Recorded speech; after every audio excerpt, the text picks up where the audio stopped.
NN-RR validation, atrial fibrillation detection. We will continue our evaluation with the validation of RR maximum and minimum intervals.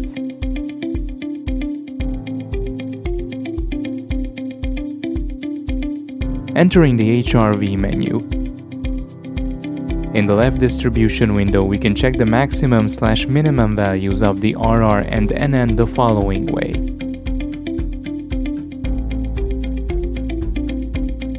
We switch to the RR interval tab. Set the ruler to the left towards the minimum values.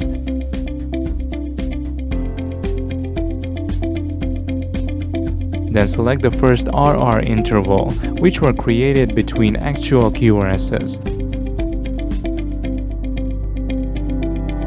And we press the Fix Min button, which leads to invalidate the intervals which were shorter than the selected.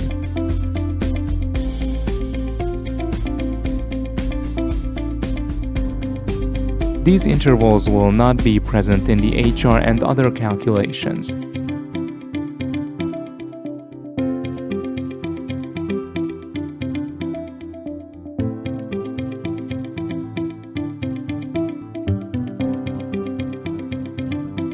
The same procedure needs to be repeated for the maximum values as well.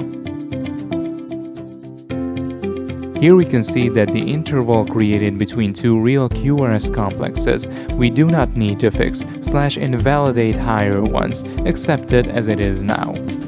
We are now switching to NN intervals and make the same steps. If they are not acceptable, we continue the steps until we find the intervals which were created between the real QRS complexes.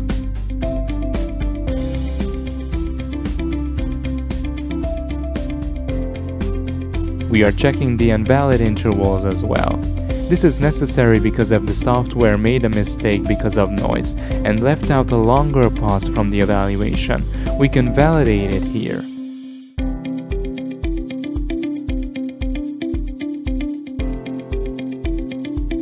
In this record, we do not see it.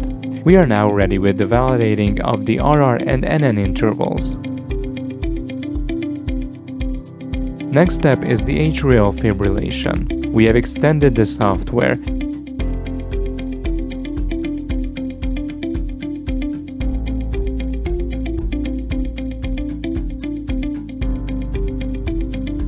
It is not only capable of detecting fibrillation, but all of the events that you are seeing on the screen. We will check all of them. This record does not contain atrial fibrillation. The validation in this case is only to make sure that this is correct. Atrial fibrillation can be detected easily from the NN intervals or with the help of the bird view. If atrial fibrillation is found, it can be easily selected.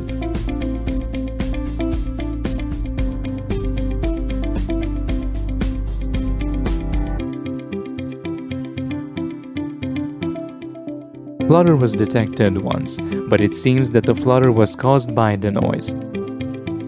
This is not real, so this event can be deleted with XX button. This way the atrial flutter event disappears.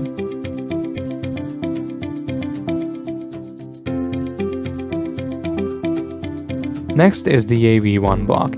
It shows more than 50% in the record. This means that the PQ intervals are longer than 180 milliseconds.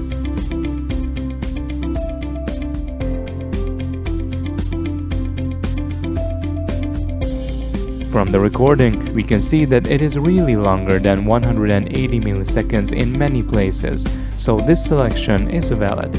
In the previous section, we can see that we have not found M1, M2, and M3 events.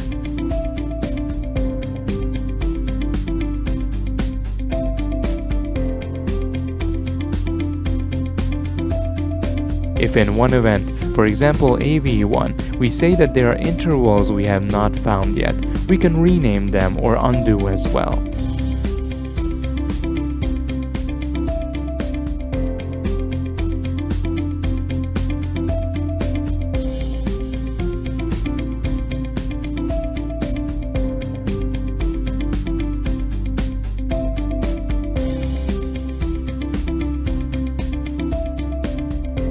The next step will be the evaluation of ventricular and supraventricular events.